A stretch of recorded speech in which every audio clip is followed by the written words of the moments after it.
everyone, welcome back to another educational vlog. Sorry that we don't post that much about educational vlogs because sometimes in life you're busy and we're just getting on with our lives and doing other vlogs.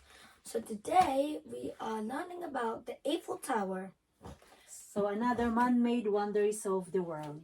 We might be starting with a new topic, but right now I'm into geography, so that's why I'm sticking with a bit more of man-made wonders, aka landmarks. So which country is Eiffel Tower belongs? France. And what continent it is? Europe. Europe. Okay. Now Jaiden, what can you say about Eiffel Tower? So the Eiffel Tower is a Parisian landmark which is in France. It is a technological masterpiece which was built, constructed and very similar in history. Now, by the look of how the Eiffel Tower is built, strategies were made such as using crisscrosses which were beams and were made of trusses. Every single part of the Eiffel Tower is painted into gold to symbolize the royalty in France of how the revolution was made in probably the 16 to 18,000 ADs. Now, the French Revolution was basically when the poor people took over the rich and decided to kill the rich people, including the Queen. And it was not described how they were feeling or how they treated the poor. So they decided to kill, and they got the French Revolution name in 18 AD to 2000 AD. Now, the pattern, it symbolizes how colorful they are, or the pattern is just for decoration because it can sometimes shine when it's in the sun. The height is 300 meters if you count up the tip to be 324 meters. This building has been constructed in January 1887 and it was opened and completed. It was completed in 31 March 1889, and that took 2 years. And I think that it took Taj Mahal to build. It took 50 years, and that is a big difference because I thought it would take like more than 5 years if possible, because it has like all the gold. So 50 tons of paint was used to resurface the Eiffel Tower every 7 years. Mm-hmm. Now, the reason why the name of this landmark is the Eiffel Tower, because this name, the Eiffel Tower, is related to a man which is named Gustave Eiffel, and it said on the book or in Safari that he was a engineer. Mm-hmm. So, by the way, it's mainly about him, kind of. So Gustave Eiffel helped design some parts in the Statue of Liberty in the USA. Now let me tell you something. Before the Eiffel Tower existed, the Pyramid of Giza was the largest landmark ever. The Pyramid of Giza is in Egypt, which is in Africa, and kind of pretty much named in the Middle East.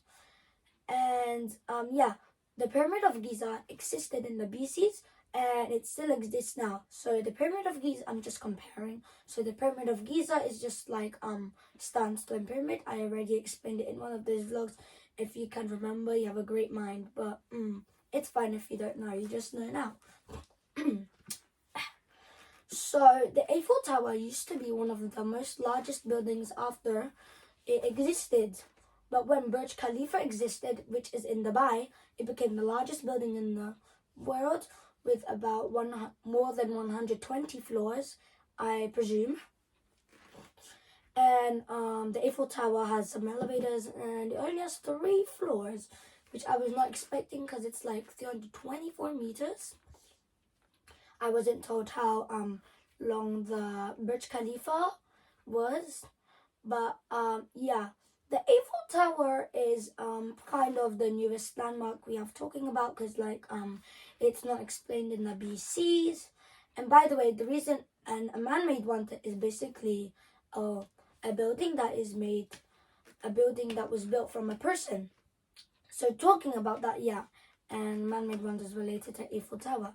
So relating to that, as I already told you, a man-made wonder is which is called human. It is made by human.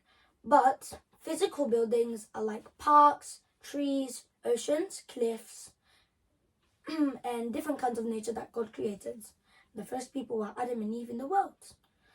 So physical buildings is related as well to Eiffel Tower. So physical buildings are basically buildings that can never be removed, or were probably never created, or were created by God. And physical buildings can never disappear again. However, for human buildings can be disappearing, like buildings that been created by human. Okay? Yeah, buildings created by humans can be removed.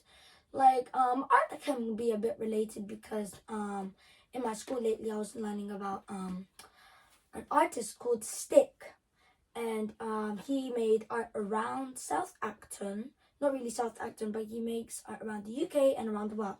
Now we're still learning about him, and sometimes we went through Acton, which is a place in the UK near central London, and we were looking at different kinds of art, how recycling would work, and we saw one without using any colors. You'll see one with recycling, different kinds of signs, plastic bottles, and leather. So by that, some art has been removed in South Acton, which I think I went there before in South Acton. So I'm just going to continue with the Eiffel Tower. So by me saying it was 50 tons of paint was used, the color of the Eiffel Tower is mainly gold. So every 7 years, when the Eiffel Tower looks a bit rustic, the gold is the paint, and they would normally resurface the Eiffel Tower to make it a bit more royal. And it was built in 1887. Now, it was really popular and is one of the most popular landmark in France, or in a possibility chance in the the most popular landmark in Europe, if possible, but I'm pretty sure it's not the most popular in the world. So some architects were some architects were convinced to help build the Eiffel Tower, and they have suddenly agreed. The Eiffel Tower is a wrought iron lattice tower which is located in Champ de Mars in Paris. Now I want to show you a souvenir which symbolizes the Eiffel Tower. Now this is a souvenir which my mom collected in France, as it says Paris, and on the top is just like kind of random decorations. So the crisscrossing, as I already told you, the inside has no elevator, but that's fine. So everywhere there's a crisscrossing matching pattern, as I already told you. So about the Eiffel Tower, I'm just gonna tell you some facts. I'm gonna use the 7 Wonders of the World where I get my references from. I'm gonna read from the book because it's a bit difficult to memorize. So did you know Gustave Eiffel funded most of the tower's construction, but then benefited from all the ticket sales? From his private apartment of the Eiffel Tower, he watched nearly 2 million tourists in the first year alone, rapidly recouping his investment. Initially, the tower was known as the pylon of 320 meters, then the 320 meters tower, then the Tower of Mr. Eiffel, and finally the Eiffel Tower. That's how the names were made. So that's one of the facts. So I'm just going to tell you how it was made, and the crisscrossing pattern is going to be related to this. 1. Laying the foundations. 2 of the tower legs were built upon 2 meter thick concrete slabs, laid 7 meters beneath the surface. The feet of the other 2 legs were so close to the river, seeing that they each needed a metal shoe to act like a dam and keep the water at bay while the foundation cement set. 2. constructing the legs. The weight of the developing tower had to be distributed evenly across its footprints. In order to do this, the legs were built up simultaneously. During constructions, hydraulic jacks at the base of each legs were used to raise and lower them independently to ensure that the first floor was perfectly horizontal. 3. Building the main body. As the work progressed, creeper cranes installed on each leg slid up to the tower to deliver materials higher up. These guides' shafts became the anchors for the future elevators that would soar to the summit. So that was the Eiffel construction in 1888.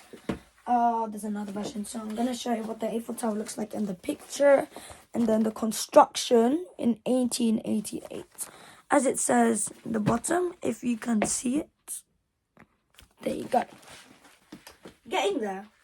So, meaning I'm getting to the Eiffel Tower. Take Metro Line 6 to the Hakim Station or Line 9 to Trocadero. On the rail train, catch Line C to Champs de Mars. Take bus 42, 69, 82 or 87 to the stops Tour Eiffel or Champs de Mars.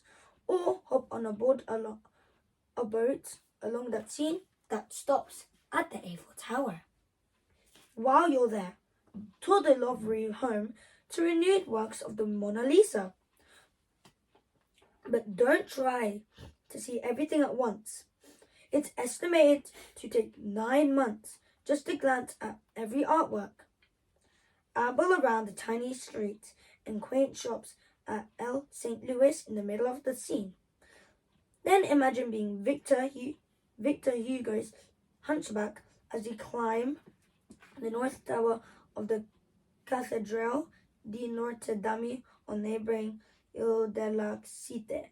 Notre Dame, yeah. But for the best view of the whole city, climb up the dome of the Basilica